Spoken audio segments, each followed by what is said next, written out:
নমস্কার বন্ধুরা, আমি অসীমা চলে এসেছি আরও একটি নতুন রেসিপি নিয়ে। অসীমার রেসিপিতে আজকে আমি বানাবো কচুর ফুল দিয়ে চিংড়ি মাছ। আপনারা আমার সঙ্গে থাকুন। ফুলগুলোকে আমি কিভাবে কাটছি আপনারা একটু দেখে নিন।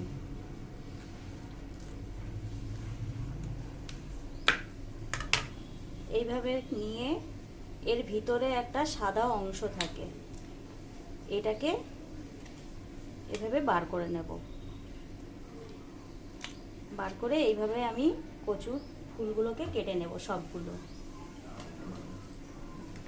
প্রত্যেকটা ফুল আমি এইভাবে মাঝের এই যে ভিতরে একটা সাদা অংশ থাকে ওইগুলোকে এইভাবে সব কেটে নেব।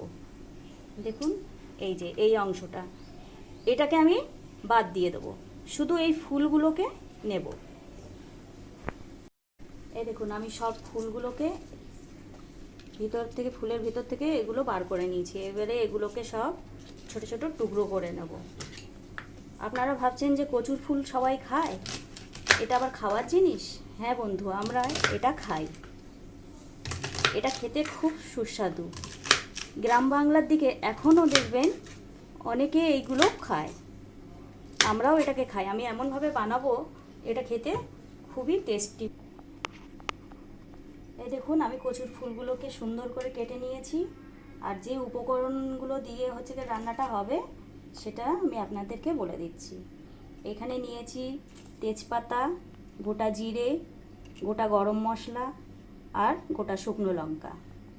আর এখানে নিয়েছি সর্ষের তেল, কাঁচা লঙ্কা কুচি, আদা বাটা, রসুন বাটা, পেঁয়াজ কুচি, জিরের গুঁড়ো, ধনিয়া গুঁড়ো আর হলুদ গুঁড়ো। আর লাগবে আমাদের সল্ট। এবার আমি গ্যাস ওভেনটা জ্বালিয়ে দিচ্ছি, দিয়ে কড়াটা বসিয়ে দিলাম। এবার এতে দেব, কড়াটা গরম হয়ে গিয়েছে, এবার এতে দেব অল্প পরিমাণে সর্ষের তেল।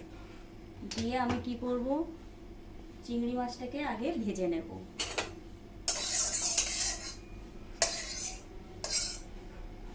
চিংড়ি মাছটাকে ভালো করে ভেজে নেব, হালকা করে। এতে দেব সামান্য পরিমাণে হলুদ গুঁড়ো, দিয়ে আমি মাছটাকে ভেজে নিচ্ছি। চিংড়ি মাছটাকে ভেজে আমি তুলে নিয়েছি একটা বাটিতে। এবারে কড়াতে দিয়ে দেব সর্ষের তেল, আর তাতে দেব একটা তেজপাতা,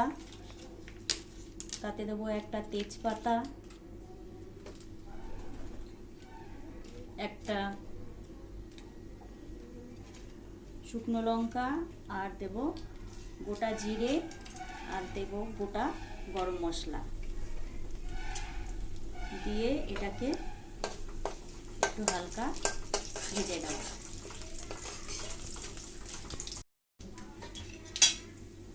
এবারে আমি এতে দিয়ে দেবো, গ্যাসের ফ্লেমটা আমি একটু কমিয়ে দিয়েছি। এবারে দেবো পেঁয়াজ কুচি, রসুন বাটা আর আদা বাটা, কাঁচা লঙ্কা কুচি, এগুলোকে দিয়ে আমি এবার এটাকে ভালো করে কষিয়ে নেব।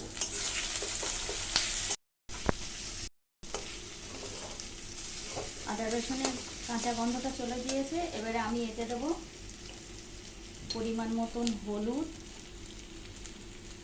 আর পরিমাণ মতন লবণ। দিয়ে এবারে এটাতে দেব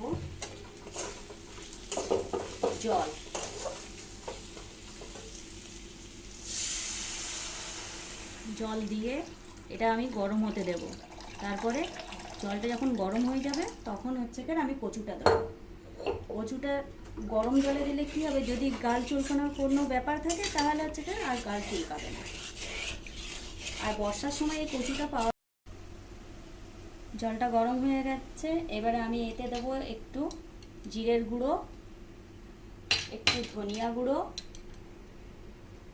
দিয়ে এটাকে একটু ভালো করে নেড়ে নেব। নিয়ে এবারে এতে কচুর ফুলটা আমি দিয়ে দেব। কচুর ফুলটা দিয়ে আমি এটাকে ঢাকা দিয়ে দেব।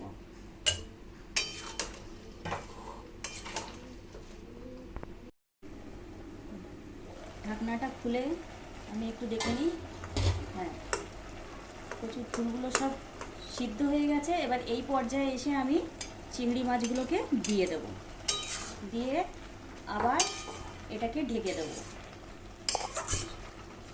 দিয়ে আবার এটাকে আমি ঢেকে দেবো। বন্ধুরা, আপনারা যেখান থেকে যারা যারা আমার এই ভিডিওটা দেখছেন তারা প্লিজ আমার এই চ্যানেলটাকে সাবস্ক্রাইব করে বেল আইকনটি ক্লিক করে দেবেন, যাতে আপনার কাছে নোটিফিকেশানটা সবার আগে পৌঁছে যায়। এবার আমি ঢাকনাটা খুলে দেখে নেব। হ্যাঁ, ঠিক আছে। এবারে এই পর্যায়ে এসে আমি কি করব, নামানোর আগে একটু গরম মশলা দিয়ে দেবো। দিলে এটা একটা ভালো সেন্ট আসে। গরম মশলাটা দিয়ে আমি এটাকে ভালোভাবে নাড়াচাড়া করে নিয়েছি। এবারে এটাকে নামিয়ে দেব। এটাকে একটা পাত্রে আমি এখানে নামিয়ে দিচ্ছি।